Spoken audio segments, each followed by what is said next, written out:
Welcome back to the Butler Area Public Library's Employment Resources video series. In this installment, we are going to talk about acing your job interview. So in this video lesson, we are going to talk about job interview etiquette, preparing for your interview, cover some common questions that you may be asked in a job interview, as well as some tricky topics and how to address them. And we will also cover some resources available to help you practice for future interviews. So once you've been offered an interview, you want to be prepared. So do your homework. So what does the company that you are going to be interviewing with do? And what is their mission? And you're doing this not because you're going to be quizzed in your interview, but because you want to get a feel for the company, how you're going to fit in, get an idea of their company culture, what they value, and what they're looking for in an employee. And review the job description. It may have been a few weeks since you applied for this position, so make sure that you are fresh on what the job entails and what they are looking for in a candidate. And then dress for success. It's always going to be better to dress a little more formally than casually. So you'll want to dress more formally than you would if you were coming to work. Good hygiene and clean clothes are always a must. And know the appropriate dress for the role. So an interview outfit for an avant-garde modern art gallery is going to be different in terms of expectations from an accounting firm or from a construction site. So certainly think ahead about how you're going to dress. It's always safe to wear dress pants and a button-down shirt. For women, you could also wear a conservative dress. But dress for success and dress more formally than you might if you were just showing up for a day-to-day day on the job. And first impressions count. Everything is part of the interview, from the way that you dress and present yourself to when you show up. So make sure you arrive a few minutes early. It demonstrates responsibility in you as a future employee of this company, but it also gives you a few moments to collect yourself as a candidate so that you can be prepared for the interview. So you're not rushing in at the last minute in a panic. And your handshake when you are introduced to the interviewer, your posture and your body language all count into this, of all of the sort of nonverbal parts of your interview. So make sure you're sitting up straight, that you have an air of confidence. And sitting with your shoulders back, sitting up straight is going to help you feel more confident about the interview process, because this can be a nerve-wracking experience. And make sure you silence your phone and put it away. You don't want that to be a distraction during the interview. And come prepared. Bring copies of your resume and your cover letter so that you can refer to them and you can provide a copy if needed to anybody in the interview. And bring paper and a pen to take notes. I know a lot of us are used to typing notes into our phone, but it's going to come across that you're attentive and prepared if you have paper to write that down in rather than using your device. Now, the interview itself. There are some common questions that most people can expect in any job interview. One is, tell me about yourself. Now, this is where they want to hear you as a candidate describe your work history and your work outlook. So this isn't where you describe your hobbies or your childhood. This is where you describe your career trajectory, your goals, and where you've been in your job history so far. They may ask you why you want to work there.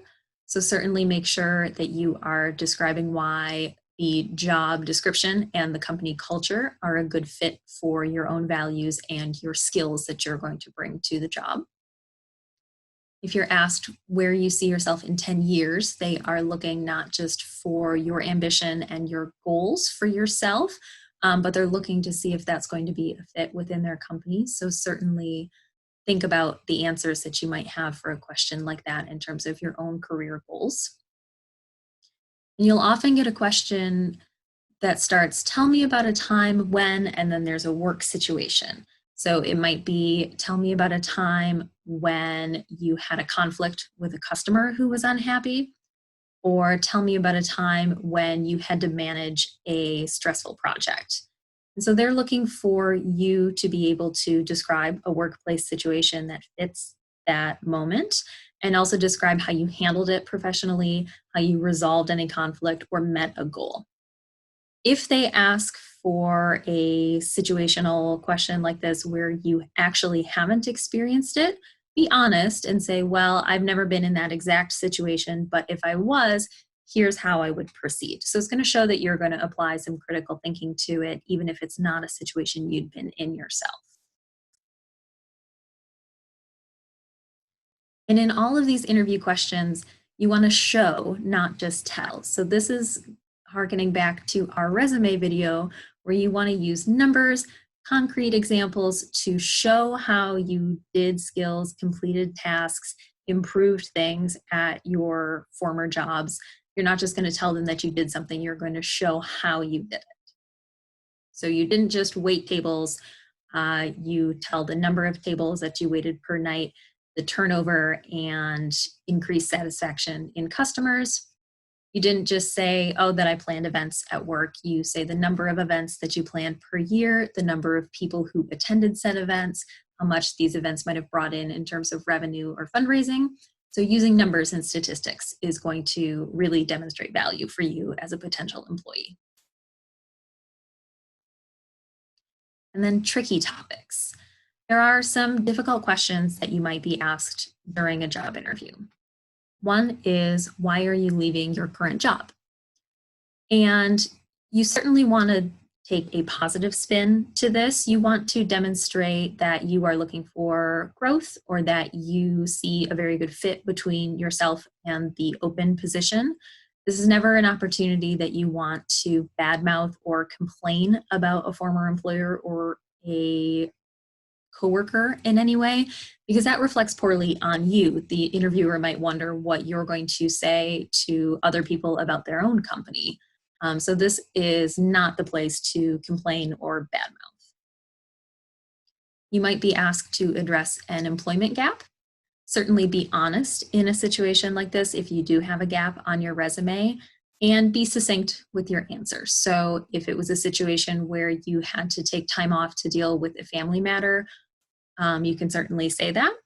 If it was a situation where you were laid off or fired, you want to address that and then show in any of these situations personal growth that happened during that time. So it might be that you stayed active, you were volunteering, you took an online skills class to improve yourself as a potential candidate.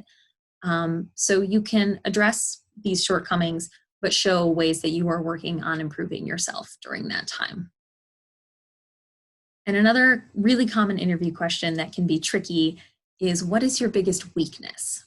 And often it can be easy to fall into a weakness that can be spun as a positive.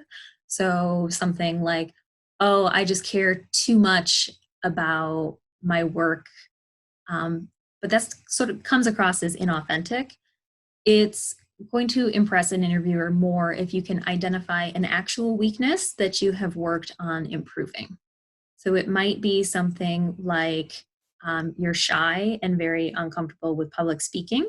So you've taken steps to improve your public speaking skills, to speak up more in meetings, to voice your opinions on projects. Or it could be an example of a weakness being you tend to procrastinate. So you have addressed it by making sure that you make detailed to-do lists and plans for a project.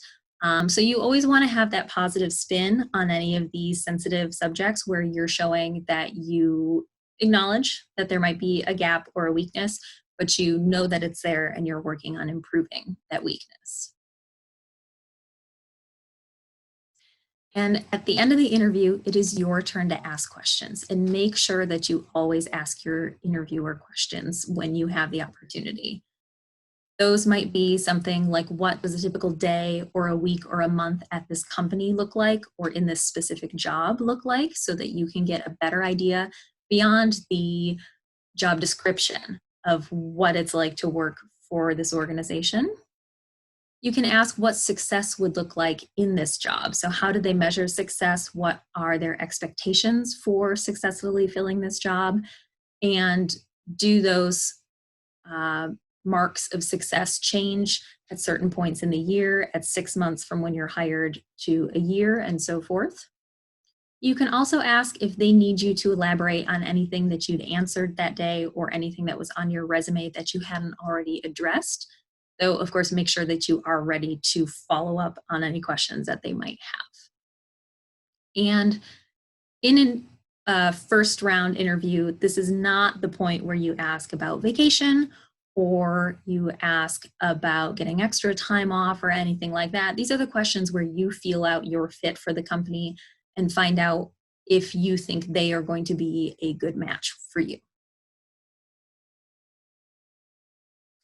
And phone or video interviews really follow the same protocol as an in-person interview. So dress the part. You want to, especially in a video call, look professional and look prepared for the interview. And even if it is just a phone call, putting on a professional interview outfit will help you mentally feel prepared for the phone call. Make sure that any device that you're using is fully charged and that it has a good signal, because you don't want a bad phone connection or spotty Wi-Fi to cause interruptions in the interview process or cause you to miss something that they're saying.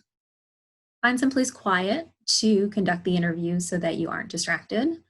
And if it's a video interview, make sure that you find a well-lit, sort of neutral background area so that they can see you, but they're not distracted by a lot of clutter or movement behind you. And practice your tech. Practice with a friend if you can, so that it's not your first time answering a video chat call when you're already nervous about going into your interview. And practice your skills beforehand. The Pennsylvania Careerlink and the Gale Testing and Education Reference Center both have practice interview questions that you can use and guidance on the interview process. PA Careerlink is available for free. You can sign up by going to this website here, which we'll also have linked in the video description. And the Testing and Education Reference Center is available free to you if you are a Butler County library card holder. You'll need your library card number to sign into that site. You can go to the Turk site by going to our website and going to the eResources tab and then clicking on the Testing and Education Reference Center button. Here's a look at the Pennsylvania Careerlink site. So they have an Improve Your Interview Skills section with interview training, practice interviews, and an interview roulette where you can practice thinking on your feet by answering random interview questions. And the Testing and Education Reference Center that's available to you through the Butler County Libraries has a number of lessons that you can walk through on career change, interviewing, and network, as well as other resume and cover letter skills.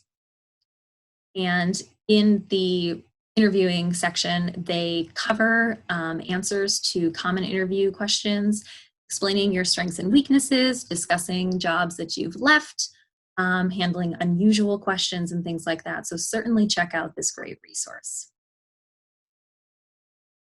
And then after your interview, you'll want to send a short thank you note right away.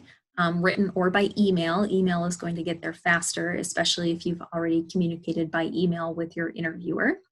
You want to thank them for their time, restate your interest in the position, and this is also your chance to include anything that you might have forgotten or that you could clarify in your interview, and make sure it's personalized, so you address them by name, address the actual title of the job that you were applying for in your thank you note. And then, if appropriate, follow up. So when you had your opportunity to ask the interviewer questions, be sure to ask them what their timeline is for filling the job and when you might expect to hear from them about if they are proceeding to a second interview or when they'll have chosen a candidate. And when you have that timeline in mind, then it's okay to check in with them about the status of the hiring process after that time has passed if you haven't heard anything from them. So that's a respectful way to sort of keep in touch with the company and the interviewer. I hope this video has been helpful with you in your job search. And if you have any questions about the material that we've covered here or accessing those e-resources, you can reach out to us by email at baplreference bcfls.org. That email address will be in the video description. Thank you.